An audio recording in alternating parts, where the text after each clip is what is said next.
শফিকুল ইসলাম খান ৩০০-র ভেতরে মাত্র ১৫১ জন যদি কোরআন শরীফ বুকে নিয়ে ঢুকতে পারে, প্রথম দিনই উনি বলবে যে হাত তোলেন।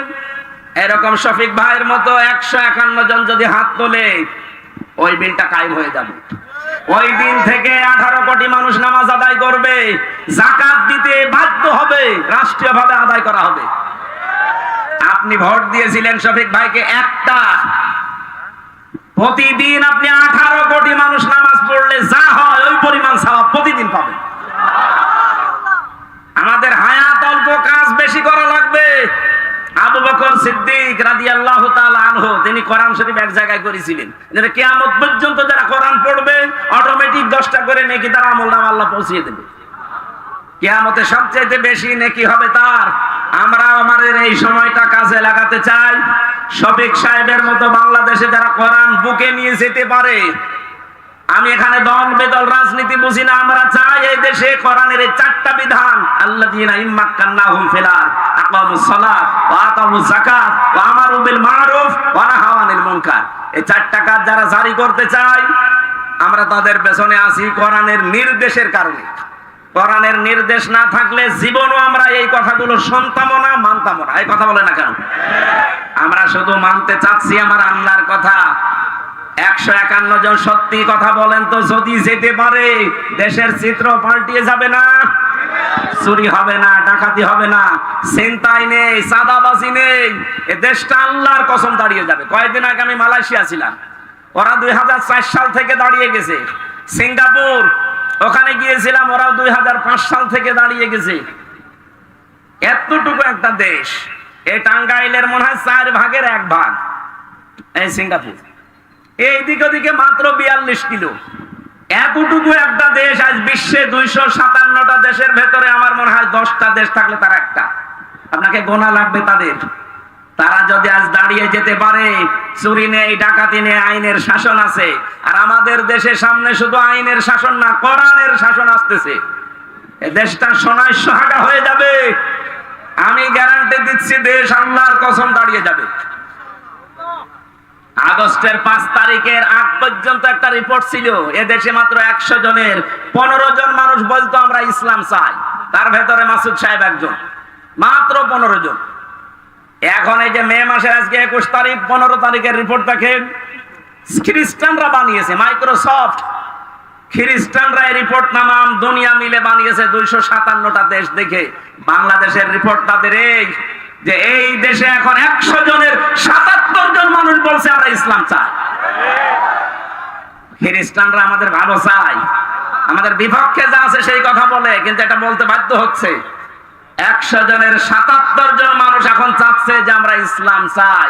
গোবিন্দ পরামানিক পর্যন্ত, এই হিন্দু বেটা পর্যন্ত বলছে এদেশে যদি ইসলাম আসে সবচাইতে বেশি নিরাপদে আমরা থাকতে পারবো। সুবহানাল্লাহ বলতে পারেন না?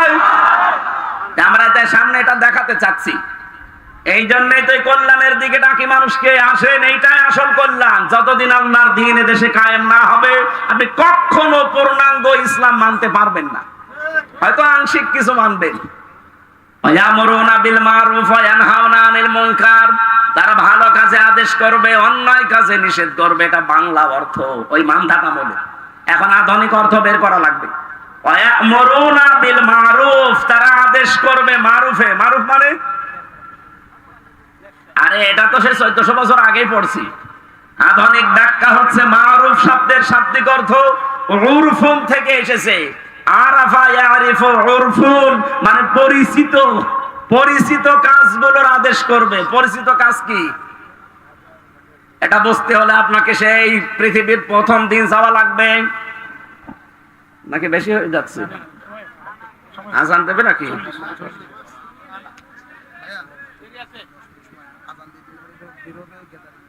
সম্মানিত ভাইরা, এই যে মারেফা উরফুন, এরপরে আনহাউনা, ভালো কাজের আদেশ বলতে ভালো কাজের আদেশ কোরআনে 722 জায়গায় আমি এই ছোট্ট মাথার ভেতরে পেয়েছি।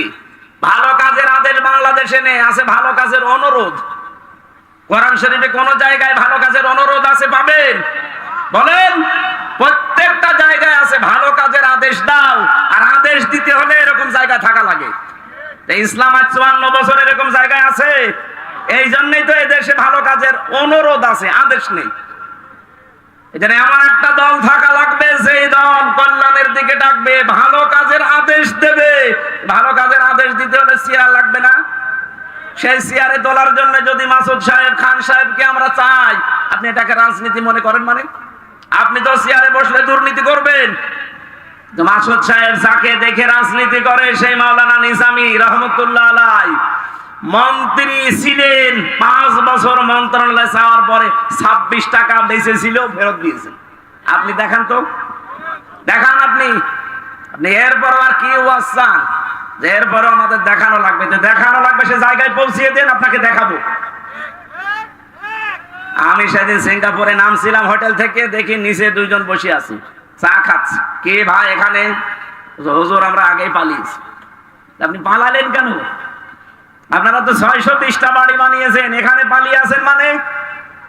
নিচে নামে না, ভয়তে আছে। মালয়েশিয়া দেখলাম ওই ঠিক 2 শয়তান বসে আছে। এখানে কি আপনারা এত বাড়ি বানিয়েছেন? এক একজনের বাড়ির সংখ্যা 620টা, আর এখন থাকেন হোটেলে। এখানে আপনি সিঙ্গাপুরে, মালয়েশিয়াতে সেকেন্ড হোম বানিয়েছেন, এখানে সাহেব পাড়া বানিয়েছেন, সব তো তালা লাগানো। হুজুর ওখানে থেকে মার খাবো? 20 লাখ বাঙালি আছে এই দেশে, পিটিয়ে ভক্ত বানিয়ে ফেলবে। এমন জীবন আপনি কেন তৈরি করবেন যে আপনারা জনগণ দেখলে জুতা মারতে চাই? কথা বলেন না কেন? আমরা সফল হতে চাচ্ছি ভালো কাজে আদেশ দেওয়ার মাধ্যমে। যেহেতু আদেশ দিতে হলে একটা জায়গা লাগে, ওই জায়গার জন্য যদি কেউ রাজনীতি করে, কেউ যদি ভোট করে, মিছিল মিটিং করে, এটা ভালো কাজ। কি কথা বলেন না কেন? তারা অন্যায় কাজে নিষেধ করবে না। কে বলেছে আপনাকে নিষেধ করবে? অন্যায় কাজে বাধা দেবে না, মানে বাধা দেওয়া, প্রতিবন্ধক সৃষ্টি করা। এই টাঙ্গাইলে নদী নেই, কি নাম কি? যমুনা নদী। এই যমুনা নদীর পানি চলতেছে, আপনি যদি আমার না কাবা শরীফের ইমামকে দিয়ে বলেন ওই পানি বন্ধ হয়ে যা, হবে?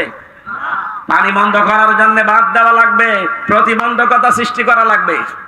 এই দেশে যত অন্যায় চলছে এটার জন্য ওয়াজে হবে না, এটার জন্য দাওয়াতে হবে না, এটার জন্য বাধার প্রাচীর তৈরি করা লাগবে।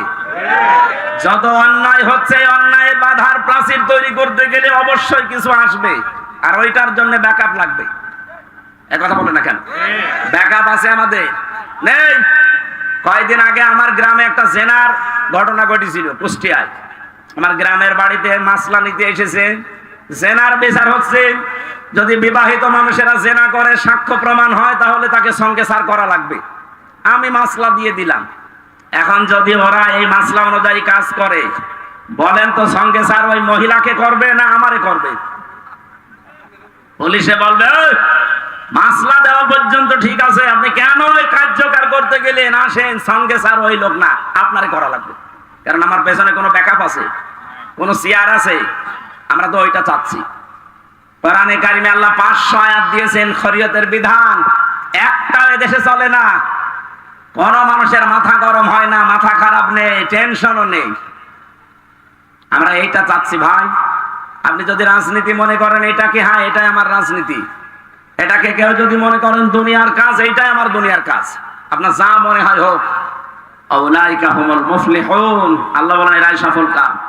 আল্লাহর বাণী আমরা যেহেতু 100% বিশ্বাস করি, জীবনের শেষ দিন পর্যন্ত আয়াতটা আমরা মেনে চলবই। এতে যত বাধা আসে আসুক। আজকের মতো শেষ করছি, কারণ এখনই আজান দেবে। আর আমার এই বসেন বসেন, আমি জেলখানায় মেয়েদের উপরে বই লিখেছিলাম, পারিবারিক জীবন নিয়ে, দাম্পত্য কলহ এবং তার সমাধান। এটা ওই যে গাড়িতে আছে, সাদা গাড়িতে, মেয়েদের জন্য নিয়ে যাবেন, কাজে লাগবে।